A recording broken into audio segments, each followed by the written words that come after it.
Hello students, welcome to the PhysioDose channel. So today's dose is the vitamin deficiency.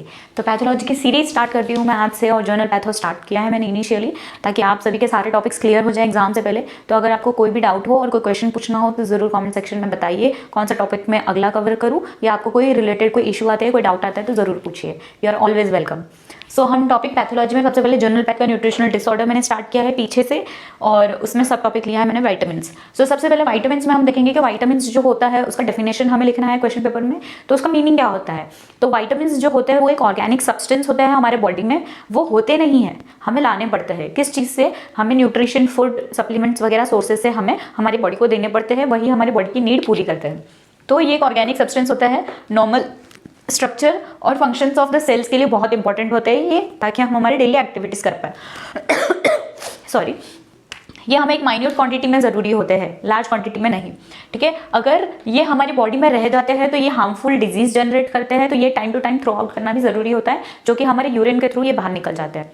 Next हम देखेंगे कि ये हमें हमारी ह्यूमन डाइट में बहुत ज़रूरी होता है। ये इंपॉर्टेंट पॉइंट है, इसलिए मैंने स्टार मार्क किया है। नेक्स्ट हम इसका देखेंगे इसके सोर्सेज क्या क्या होता है, हमें वाइटामिन्स कैसे मिल सकते हैं। तो उसका पॉइंट आता है प्लांट्स एंड एनिमल्स से हमें हमारे वाइटामिन्स का सोर्स मिल सकता है। जो भी एनिमल से मीट, एग्स वगैरह ले सकते हो, आप कंसिडर कर सकते हो। प्लांट्स में हमारे आगे लीफी वेजिटेबल्स, हमारे सारे सीरियल्स, पल्सेस वगैरह। ओके, नेक्स्ट आता है इटियोलॉजी। जाहिर सी बात है, पैथोलॉजी पढ़ रहे हैं तो हमें इटियोलॉजी लिखना जरूरी है।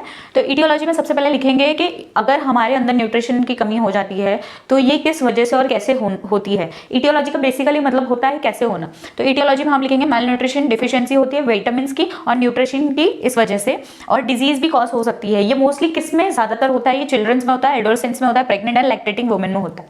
इसका मोस्ट कॉमन विटामिन का कमी होना, ये प्रोवर्टी वाले लोग जो होते हैं, जिनको न्यूट्रिशन फूड वगैरह नहीं मिल पाता, जो 2-2 3-3 दिन तक भूखे रहते हैं या लॉन्ग लास्टिंग फास्टिंग करते हैं लोग, उनमें ये कमी एकदम आम बात होती है। नेक्स्ट सेकेंडरी देखेंगे हम। सेकेंडरी किसी में हो सकता है तो कैसे होगा? तो सबसे पहले प्राइमरी तो हमने देख लिया कि लोग कोई खाना ही नहीं खा रहे हैं या उनको खाना मिल नहीं रहा है, उस तरीके से उनकी डिफिशियंसी हो जाएगी। और खाना मिल रहा है तो वो प्रोटीन और न्यूट्रिशन वाला अच्छा खाना नहीं मिल रहा है जिसमें से उनको वाइटामिन के सोर्सेस मिल सके। ओके, सेकेंडरी सोर्स ये आता है, खाना तो हमने खा लिया बट हमारी डाइजेशन जो पावर है वो कम हो चुकी है। हमारा डाइजेशन अच्छा है तो हमारा एक्सक्रीशन जो है, हमारा एक्सक्रीटरी ऑर्गन जो हमारा सारा एक्सक्रीशन का काम देखता है वो बराबर नहीं है, हमारे यूरिन बराबर नहीं बन रहा है, तो वो बॉडी में रह जाएगा। रहने की वजह से वो हार्म जनरेट करता है हमारी बॉडी को। तो सेकेंडरी सोर्सेज हम देखेंगे इंजेक्शन, एब्जॉर्प्शन, यूटिलाइजेशन और एक्सक्रीशन। ये चारों सोर्सेज में से भी अगर आपको कहीं कमी आती है तो आपका वाइटामिन का जो डिफिशियंसी है दिखने मिल सकता है। नेक्स्ट आता है vitamin is higher dose can be used as a drugs. Vitamin अगर ज्यादा क्वांटिटी में लिया जाए तो ड्रग्स की तरह भी यूज हो सकता है, तो बी अवेयर।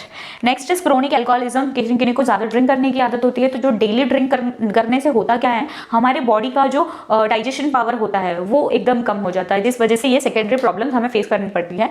तो ये क्रोनिक एल्कोहलिज्म एक कॉमन तरीका हो गया, कॉमन प्रॉब्लम कह सकते हैं इसे विटामिन डिफिशियंसी की।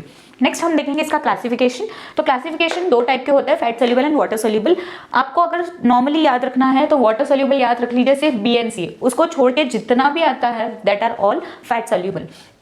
तो इसके अगले पार्ट में हम देखेंगे ये चारों vitamin with the deficiency diseases, और ये डिफिशियंसी मोस्ट कॉमनली होती है बच्चों में क्वाशियोकर और मैरिस्मस। ये अफ्रीका में ज्यादातर बच्चों में होता था और प्रोवर्टी वाले बच्चों में ज्यादा पाया जाता था। तो गवर्नमेंट ने बहुत सारे एक्शंस और बहुत सारे मेजर प्रोटोकॉल्स बनाए हैं जिस वजह से ये सारी प्रॉब्लम्स हम हटा सके।